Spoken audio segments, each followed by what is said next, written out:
Hello, my name is Isabella Bianca Rieno. I am a senior at the University of Memphis majoring in biomedical engineering. And I'm David O, a junior studying at the University of Texas at Austin and majoring biomedical engineering. We also have a third teammate named John Aronoff, who's a rising junior at WPI. He helped with the early development of the design but couldn't be with us for the final recording. For our project, we were interested in designing a wearable device that emits infrared light to help bone healing for children. Our device was targeted for developing countries like Argentina, where optimal healing is rare but have access to electricity, though it may be inconsistent. I'll let Isabella explain how the mechanism works. So you may be wondering, how does the infrared light enhance bone healing? Red and infrared light wavelengths are able to penetrate deep into tissue and bone. The light is able to stimulate the mitochondria in the cells, reducing oxidative stress and increasing cell regeneration. The light causes mitochondria to produce more ATP. When brainstorming for our device, we thought what and when would be the most appropriate time to use infrared light to accelerate bone growth. Big bone breaks, like when the bone split in two, requires enormous stabilization, like a cast, which makes infrared light treatment impractical. We decided the most effective use of infrared light would be with small fractures where a soft brace is required. This way, our device can be worn underneath the soft brace as well as maintain stability. And this is what we came up with. For our design, the first layer is a stretchable fabric like nylon that is cut and fitted for the forearm. Its stretchability will make it comfortable to wear, easy to put on, yet tight so it's well fitted to the user. Then we add the electronics on top of this layer like the LED infrared lights. The lights will poke through the first layer to give maximum exposure of light to the user. The wiring for the electronics will be insulated so that sweat doesn't interfere with it.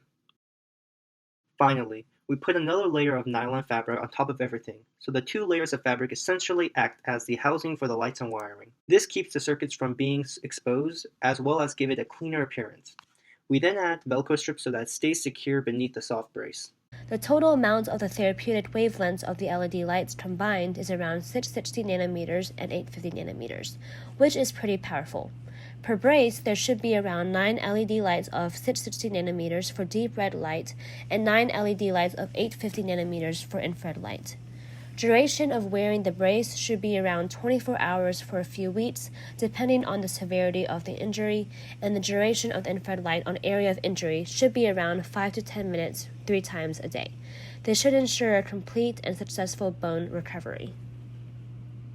Although the design is simple, its simplicity gives it an advantage in developing countries like Argentina. This allows it to be cheap, simple to manufacture, and user-friendly. The total cost for what it accomplishes is incredibly low, calculated to be $30.80. Current wearable infrared lights cost at least $150, and none of them can be used in conjunction with a brace or focus on bone healing.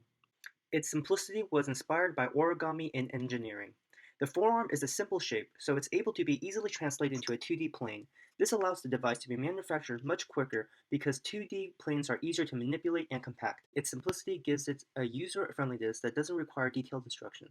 It works universally for all soft braces, and its form gives it an intuitive understanding that this needs to be worn on the forearm. So this can be given to multiple patients in a hospital, and there would be no trouble in understanding how to use it. Though this is just a prototype design, I believe that there is something real here that can help children live a more fun life of jumping, climbing, and running even after a few fractures. But in the meantime, thank you for watching our video, and please give it a like. Thank you Dr. Ayobami and Mensa for making this internship and guiding our engineering thought process.